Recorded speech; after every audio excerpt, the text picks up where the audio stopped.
Eto na nga mga chong, marami tayong basketball updates. Mikey Williams, ino-offer na sa SMC. Barangay Ginebra, itutuloy na ang pagkuha kay Troy Rosario. Matapos kapusin ng Barangay Ginebra sa nakalipas na final series kontra TNT Tropang Giga, ay mukhang buo na nga ang loob ng Ginebra Management na ituloy ang pagkuha kay Troy Rosario. Kung matatandaan nyo, nagkaroon ng meeting ang SMC kasama nitong si Troy Rosario patungkol sa kanyang magiging kontrata. At sa tatlong SMC teams, Barangay Ginebra talaga ang nangunguna sa pagkuha kay Troy Rosario. At nitong mga nakaraan lang ay tila nagbigay nga ng clue si Troy Rosario kung anong kupunan ang kanyang lalaruan matapos nitong sagutin yung tanong sa kanyang IG stories na kailan niya i-announce ang napili niyang kupunan. Ang sagot ni Troy ay after finals o once na ma-finalize na. Ibig sabihin nga lang niyan mga chong na yung kupunan na napili ni Troy ay naglaro sa finals, dahil kung ibang kupunan niyan ay walang sense kung bakit pa nila inantay na matapos. Ibig sabihin, TNT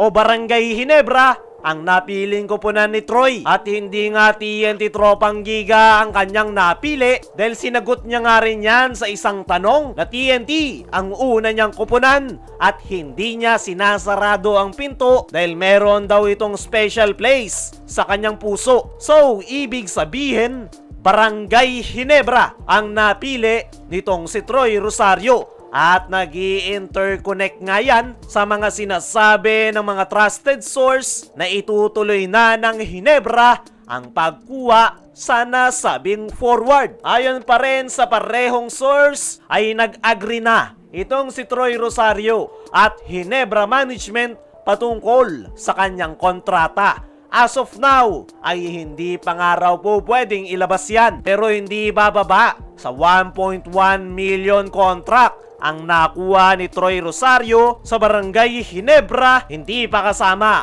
yung mga perks of bonuses na po pwede niyang matanggap. Para sa akin mga chong, ay bagay sa Barangay Ginebra itong si Troy Rosario, dahil naghahanap nga ngayon si Coach Tim Cone ng additional player pagdating sa kanilang frontcourt position, dahil yan nga yung naging problema nila sa nakalipas na finals. At si Troy Rosario nga yung nakikitang solusyon ng Ginebra Management na po pwedeng makatulong sa kanilang problema. Ayon pa rin sa mga source, ay hindi pa rin daw talaga 100% etong injured forward ng Ginebra na si Jamie Malonzo. Kaya talagang pinopursue ng Barangay Ginebra ang pagkuha kay Troy Rosario, lalo na't naglalaki ang mga imports pa ang kanilang makakarap sa paparating na panibagong conference. Minamadali ng araw ng Barangay Ginebra na ma-secure si Troy Rosario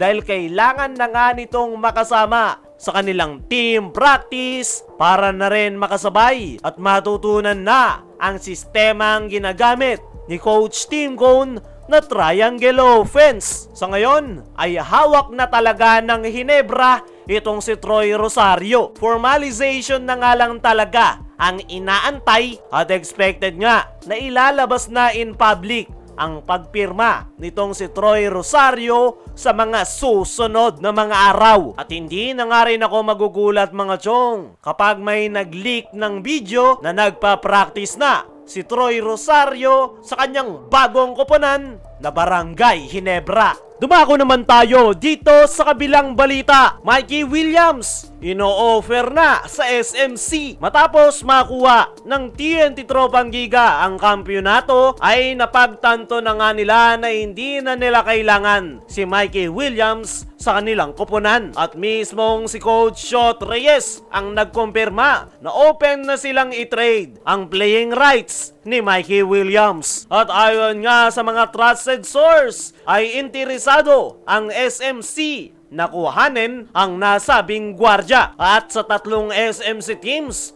ay mukhang sa San Miguel Beermen mapupunta ang nasabing gwardya. Ayon pa rin sa mga source ay kahit nabakante na ng ilang buwan, itong si Mikey Williams ay hindi nga nito pinapabayaan ang kanyang katawan dahil tuloy-tuloy pa rin ang kanyang pagpapakondisyon sa US. Talagang ayaw niya lang bumalik sa kanyang kasalukuyang koponan na TNT Tropang Giga. At ang napapabalita nga na gusto ni Mikey Williams ay sa SMC. Maraming ang kaibigan sa SMC itong si Mikey, gaya na lang nila Jamie Malonzo, Jeremiah Gray, Chris Ross at iba pang mga Phil-Am players. At sa tingin ko, sa SMC titino itong si Mikey Williams sakaling makuha ito ni Al Francis Chua papunta ng San Miguel Beermen. Pero bukod sa SMC ay isa pa sa napapabalitang interesadong kumuha kay Mikey ay ang Converge